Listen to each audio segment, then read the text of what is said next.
नमस्कार दोस्तों, आर्डोर एडुटेन के यूट्यूब चैनल पर आपका स्वागत है। जैसा कि मैंने आपसे वादा किया था कि हम पीजीटी ज्योग्राफी के लिए आपको क्लासेस प्रोवाइड करवाएंगे, पूरा रिवाइज कोर्स आपको प्रोवाइड करवाएंगे। इंट्रोडक्शन लेक्चर आपको प्रोवाइड करवा दिया था, आज ये उसकी दूसरी क्लास है जो लैटिट्यूड और लॉन्गिट्यूड को लेकर होगी। जैसे जैसे हम आगे बढ़ते जाएंगे, जो क्लास की लेंथ है उसको भी बढ़ाते रहेंगे और इंटर रिलेटेड जो चीजें आगे से पीछे वो चीजें आती जाएंगी। ठीक है, अब लैटिट्यूड क्या होता है? लैटिट्यूड एक इमेजिनरी लाइन है जो अर्थ को दो अलग अलग भागों में बांट देती है, जिसका नाम इक्वेटर है। मेजरमेंट ऑफ द ग्लोब और मैप दैट स्पेसिफाई नॉर्थ और south position of earth surface. ठीक है, ये पूरी अर्थ है, इस पूरे पोर्शन को हमने इक्वेटर मान लिया।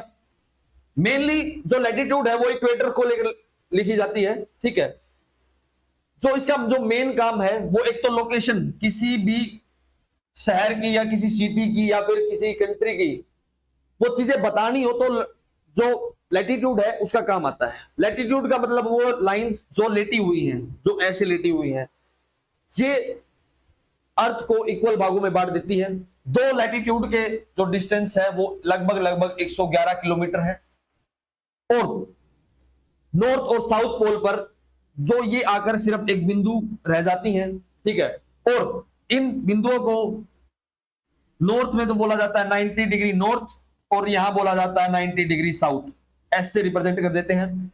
अब आप बोलोगे कि जो टोटल नंबर ऑफ लैटिट्यूड्स कितनी है, वो 181 है। वो कैसे है मैं आपको बता देता हूं।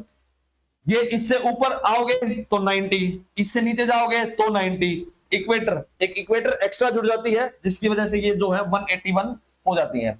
अब जो फैक्ट अबाउट लैटिट्यूड, जो कुछ फैक्ट है जो लैटिट्यूड के बारे में बताते हैं, they are known as parallel lines. ये सारी आपस में पैरेलल होती हैं, एक लाइन ये, दूसरी ये, तीसरी ये, ऐसे पैरेलल होंगी। ठीक है, अगला है run in the east to west direction. जैसे जैसे जो अर्थ की रोटेशन है उस प्रकार से ये भी ऐसे ही घूमती हैं। ठीक है, measurement distance north to south from the equator. North to south जो डिस्टेंस है, यानी जो लैटिट्यूड्स हैं वो डिस्टेंस के लिए भी काम करती हैं। भाई इससे इक्वेटर से और जो नॉर्थ तक का डिस्टेंस कितना है, इससे डिस्टेंस कितना है, वो चीजें सारी मेजर करती हैं। और ये लाइंस कभी भी अपस्ट्रीम में नहीं मिलती, कहीं नहीं काटती, ये कहीं आकर अपस्ट्रीम में परपेंडिकुलर नहीं कटेंगी। ये सारी पैरेलल्स हैं। पैरेलल का मतलब ये होता है कि दो लाइन अपस्ट्रीम में पैरेलल्स हो, एक ऊपर चलती रहेगी एक नीचे चलती रहेगी।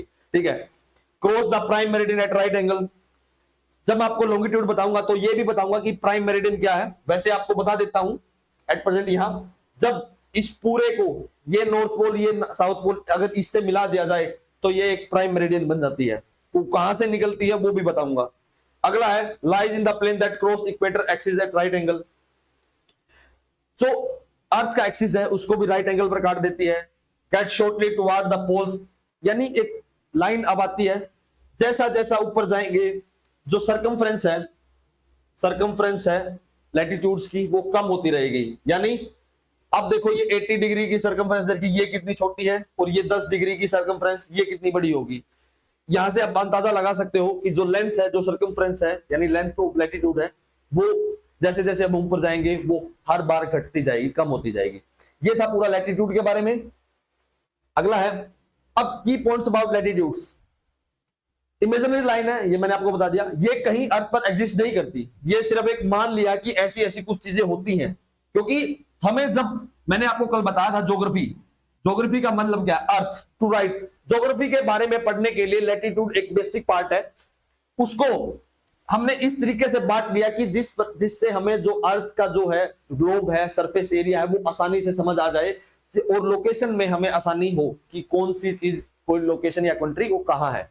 ठीक है, डिग्री ऑफ लैटिट्यूड क्या होता है? Measurement the distance between the north and south. ठीक है, इक्वेटर से नॉर्थ और साउथ का जो डिस्टेंस है उसको डिग्री ऑफ लैटिट्यूड बोला जाता है। अगला है इफेक्टिंग क्लाइमेट्स। अब इफेक्टिंग क्लाइमेट होता क्या है? अब आप देखो जो इफेक्टिंग क्लाइमेट कैसे होता है, जब हम 23.5 डिग्री यानी ट्रॉपिक ऑफ कैंसर पर आ जाते हैं तो उसके बाद क्लाइमेट कैसा चलता है और उससे नीचे कैसे क्लाइमेट रहता है, इक्वेटर एरियाज पर कैसे क्लाइमेट रहता है और नॉर्थ पोल और साउथ पोल पर इक्वेटर जो टेम्परेचर है वो कैसे रहता है। ये सारी चीजें लैटिट्यूड के बेसिस पर हम डिफाइन कर पाते हैं। अगला है अब ये कल एक बात आई थी कि जो अर्थ है वो 23.5 डिग्री एंगल पर टिल्ट है, ठीक है। 23.5 डिग्री एंगल से टिल्ट होने के कारण जो हमें जो रिजल्ट मिलता है वो क्या है, डायरेक्ट सनलाइट अर्थ पर पड़ेगी। जो 23.5 डिग्री जो लैटिट्यूड्स हैं नॉर्थ और south, 23.5 degree north and 23.5 degree south, वो है टॉररेट जोन, जिसको हम बोलते हैं ट्रॉपिकल जोन भी बोलते हैं, ट्रॉपिकल। यानी यहां जो हीट है वो सरप्लस है। हीट सरप्लस की वजह से जो टेम्परेचर है वो बहुत हाई है, टेम्परेचर हाई होगा, और टेम्परेचर हाई की वजह से लो प्रेशर डेवलप हो जाएगा, लो प्रेशर। उस लो प्रेशर की वजह से हीट जो हवा है वो विंड है वो ऊपर की तरफ चलेगी, क्योंकि जो हवा की जो टेंडेंसी है वो उसकी जो डेंसिटी है वो कम हो जाएगी, वो ऊपर की तरफ चलेगी। उस वजह से जो 4 o'clock रेनफॉल है, 4 o'clock रेनफॉल वो दिखती है इक्वेटर पर। टॉररेट जोन है, हीट सरप्लस है, लो प्रेशर बन जाता है, एकदम से हीट हवा जो ऊपर उठती है कन्वेक्शनल रेनफॉल हो जाती है, कन्वेक्शनल रेनफॉल। अगला पार्ट है 23.5 डिग्री हाफ के बाद और 66.5 डिग्री, इन दोनों लाइन के बीच में टेम्परेट एरिया बन जाता है। टेम्परेट एरिया मतलब कि जो टेम्परेचर है वो डाउन हो जाता है, यानी ठंडा इलाका। ठंडा इलाका कितना ठंडा, 20 डिग्री टेम्परेचर के आसपास जो एरिया रहता है वो ठंडा कहलाता है। उससे नीचे भी आता है, जैसे जैसे हम ऊपर जाएंगे, यानी इक्वेटर से जैसे जैसे ऊपर जाएंगे वैसे वैसे टेम्परेचर कम होता जाएगा। ये है नॉर्थ टेम्परेचर जोन। ऐसे ही जैसे अब नॉर्थ हेमिस्फीयर में हमने ये चीजें पढ़ी हैं, ऐसे का ऐसे same as it is south temperate zone भी है, जो 23.5 डिग्री साउथ से लेकर 66.5 डिग्री साउथ तक के बीच का एरिया है। अब एक लास्ट पार्ट जो रहता है इसमें वो है फ्रीज जोन। अब फ्रीज जोन होता क्या है, यानी जो फ्रीज हो चुका है या जम चुका है, ठीक है, उसमें जो सनलाइट है, टेम्परेचर है, वो इतना नहीं बढ़ेगा, यानी जो टेम्परेचर है वो 0 डिग्री के आसपास रहेगा, क्योंकि वाटर की टेंडेंसी है कि वो 0 डिग्री पर आकर बर्फ में कन्वर्ट हो जाएगा। इसलिए इस जोन को ही फ्रीज जोन बोला गया है, ठीक है। हम नॉर्थ और साउथ पोल पर जब आएंगे तो वहां कंप्लीटली फ्रीज हो जाता है, यानी जो आइस है वो पिघलती नहीं है, ठीक है। इसका जो एरिया है वो है एंटार्क्टिक और यहां है आर्टिक, ठीक है। एक आर्टिकल मैंने आपको डिस्कस किया था, आप यूट्यूब चैनल पर जाओगे हमारे तो वहां मिलेगा आपको ग्रीन एंटार्क्टिका के नाम से। वो यही है कि क्लाइमेट चेंज की वजह से है ये ग्रीन हो रहा है, वहां पर लाइकन्स और मोसेस आ रहे हैं, प्लांट डेवलप हो रहा है। वो आप उसका जो बैकग्राउंड है, अगर किसी को रिलेटेड चीजें पढ़नी है वो आप वहां जाकर पढ़ सकते हो। अगला है लॉन्गिट्यूड्स। ये था लैटिट्यूड, ये इमेजिनरी लाइन थी, same as it is longitudes हैं, ठीक है। ये देखो, अगर आप इसको थोड़ा सा ध्यान से समझो तो नॉर्थ पोल को, अगर हम नॉर्थ पोल को साउथ पोल से मिला दें तो वो क्या बनेगी, वो लॉन्गिट्यूड बनेगी। यानी ये भी एक प्रकार से इमेजिनरी लाइन है। Geographic coordinates that specify the east west position of point on the earth surface. जैसे जैसे इक्वेटर ने नॉर्थ साउथ में बांटा था, ठीक है, ये क्या करती हैं, ये ईस्ट टू वेस्ट में बांट देती हैं, ये ईस्ट और ये वेस्ट। अब किसी परफेक्ट अगर लोकेशन हमें निकालनी है, अगर ये किसी को बोल दिया जाए north east of the earth, तो वे मान ले वो उसकी जो लोकेशन है वो आसानी से मिल जाएगी। ये जैसे नॉर्थ ईस्ट है, इस प्रकार से जो लॉन्गिट्यूड्स है वो काम आती हैं। लॉन्गिट्यूड और लैटिट्यूड का एक सिंपल सा ये है कि अगर कहीं की लोकेशन हमें निकालनी है, एग्जैक्ट लोकेशन निकालनी है, तो लॉन्गिट्यूड और लैटिट्यूड से आसानी से पता चल सकती है। की पॉइंट्स क्या है, इमेजिनरी लाइन है, मैंने आपको बता दिया, क्योंकि अर्थ पे तो एग्जिस्ट नहीं करती, बस हमने अपनी डिमार्केशन के लिए उसको बांट रखा है। अब कितनी लाइंस है, एक मेन क्वेश्चन रहता है। 180 और 180 यानी 360 है। लैटिट्यूड कितनी थी, 181, ठीक है, वो मैंने आपको बताया था क्यों थी 181। ये 360 क्यों है, जब हम 0 डिग्री को इधर से मान लेते हैं तो 0 डिग्री यहां काउंट तो हो गया, अगर उधर 180 डिग्री है उसको हम वहां काउंट कर लेते हैं। यानी इसको तो बोलते हैं हम 180 डिग्री को, जो लास्ट में back side of the earth माना जाता है, जो रशिया और जो अलास्का है उसके बीच से निकलती है, चुचकी सी नाम का एक सी है, वहां से निकलती है, तो इसको इंटरनेशनल डेट लाइन बोला जाता है। इसके बारे में मैं आपको पढ़ाऊंगा कि एडी क्यों है। ये कहां से निकलती है? ये लंदन से निकलती है, लंदन यानी यूके से। और इसका एक लोकेशन माना गया कि जब जब ये चीजें डेवलप हो रही थी, जब ज्योग्राफी जो डेवलप हो रही थी, तो जो लंदन है एक प्राइम लोकेशन मानी जाती थी। तो उन लोगों ने क्या किया कि उसको ये मान लिया कि ये यहीं से पास होती है, हम इसको ही 0 डिग्री मान लेंगे, जो हमारे से बाद में होगा उसको माइनस मान लिया जाएगा, और जो हमें आगे होगा वो प्लस मान लिया जाएगा। यानी हम सुप्रीम है, हम 0 पर जो हम अपना टाइम नहीं बदलेंगे, हमारे हिसाब से पूरा जो वर्ल्ड है वो टाइम बदलेगा। ठीक है, अब ये थी पूरी बात की लॉन्गिट्यूड की। अब मैं आपको बता देता हूं 180 डिग्री 360 क्यों है, अगला टाइम एंड लॉन्गिट्यूड में क्या है, अब वो चीजें आपको समझा देता हूं। अब 360 लॉन्गिट्यूड है टोटल, और अर्थ एक रोटेशन 24 घंटे में पूरा करती है अपने एक्सिस पर। तो इसको अगर हम 24 से अगर हम डिवाइड करेंगे तो यानी 15 आएंगी। ठीक है, यानी 1 घंटे में लगभग 15 डिग्री जो अर्थ है वो अपने एक्सिस पर घूम जाती है। अब जो इंडिया की जो लोकेशन मानी गई है वैसे वो 82.5 डिग्री टाइम जोन के लिए मानी गई है। ठीक है, उसका अब अगर आप 15 गुणा 5 75, और हमारे पास लैटिट्यूड कितनी रह गई, लॉन्गिट्यूड कितनी रह गई 7.5, यानी 5 घंटे तो यहां से और आधा घंटा यहां से, इसलिए जो इंडिया का जो टाइम जोन है वो 5.5 घंटे प्राइम मेरिडियन से है। यही रीजन है 5.5 घंटे हम जब हम अपना मोबाइल फोन में या किसी लैपटॉप में टाइम जोन सेट करते हैं तो वहां ये लिखा मिलता है 5.5 डिग्री एंड हाफ, प्लस का निशान होता है वहां। ठीक है, और ये लिखा मिलता है दिल्ली, ऐसे दिल्ली या फिर कोलकाता चेन्नई जो भी लिखा जाता है, मेन सिटीज का नाम लिखा होता है। अगर हम उससे आगे चलेंगे मिडिल ईस्ट की तरफ यानी इजराइल ईरान की तरफ, ये जो 5.5 की जगह ये 3.5 या 3 के आसपास मिलेगा। जैसे जैसे हम यूरोप में आ जाएंगे जर्मनी के आसपास, वहां 1-2 घंटा मिलेगा, 1+ मिलेगा। और जैसे जैसे हम यूएस के आसपास जाएंगे, यूएस में ये जो ये टेम्परेचर है ये टाइम है ये माइनस में मिलेगा। अब आप बोलोगे कि ये चीजें कैसे काउंट होती हैं? जैसे अभी मान लो दिन के 12 बजे हैं, ठीक है, कहां बजे हैं? इंडिया में। अगर हम ये माने कि जो लंदन है उसका टाइम क्या होगा, वो इसमें से 5.5 घंटे हम घटाएंगे तो यानी 6:30 बजे होंगे सुबह के लंदन में। अगर हम ये मान के चलते हैं कि जो यूएस है हमसे पूरे 12 घंटे पीछे है, तो यानी वहां रात के 12 बजे होंगे। ये पूरा लॉजिकल है, इसके पीछे टाइम ऐसे मैनेज होता है, ऐसे नापा जाता है लॉन्गिट्यूड में। अगला है, मैंने आपको बता दिया ये लॉन्गिट्यूड्स हैं।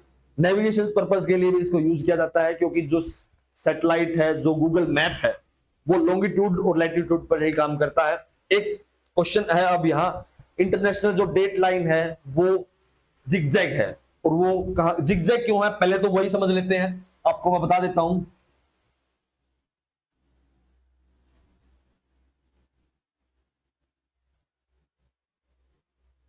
ये है अफ्रीका, यूरोप और एशिया वाला पार्ट, और यहां है ऐसे अमेरिका वाला पार्ट।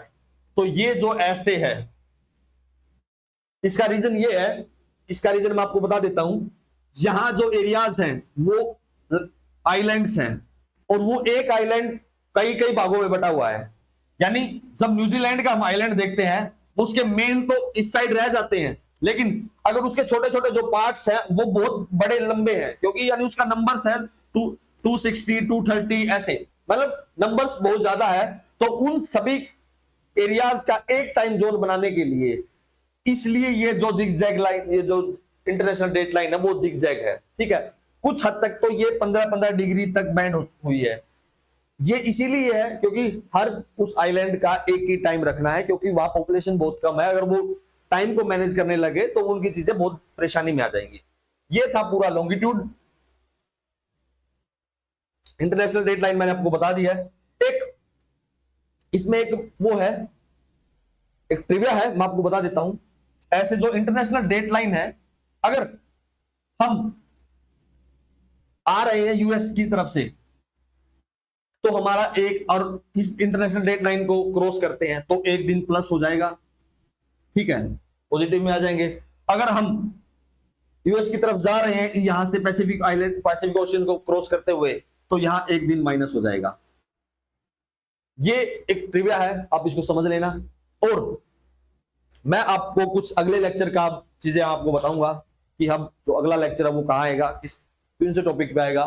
वो आएगा continental drift theory, sea floor spreading theory, और आइसोस्टेसी की थ्योरी आएगी उसमें, और जियोसिंक्लाइन की थ्योरी आएगी, और एक लास्ट है प्लेट टेक्टोनिक थ्योरी। पांचों थ्योरी एक में आएंगी। मैं आपको हिंट दे देता हूं, जो CDT central continental drift theory, sorry, वो किसने दी थी? एफडी टेलर था एक जियो साइंटिस्ट, उसने दी थी। ये बोला था कि जो अर्थ एट प्रेजेंट है वो पहले ऐसी नहीं थी। उसने अपना जो जवाब है वो पूरे अच्छे से एक्सप्लेन नहीं किया। तो उसके बाद जो एल्फ्रेड वैगनर थे, एल्फ्रेड वैगनर ने उसका पूरा ये दिया कि कैसे कैसे चीजें हमें, कैसे कैसे हमें जो चीजें बनी है वो कैसे आई है, उसके पीछे जो फोर्स है, कौन सी फोर्स काम करती है, कौन सी फोर्स काम नहीं करती। दूसरा, एक इसकी एक कहानी है। यह माना जाता है कि जब एल्फ्रेड वैगनर काम कर रहे थे तो एक बच्चा ने आकर बोला कि जो ये पूरा वर्ल्ड का मैप है, मैं आपको बना के दिखा देता हूं, ठीक है।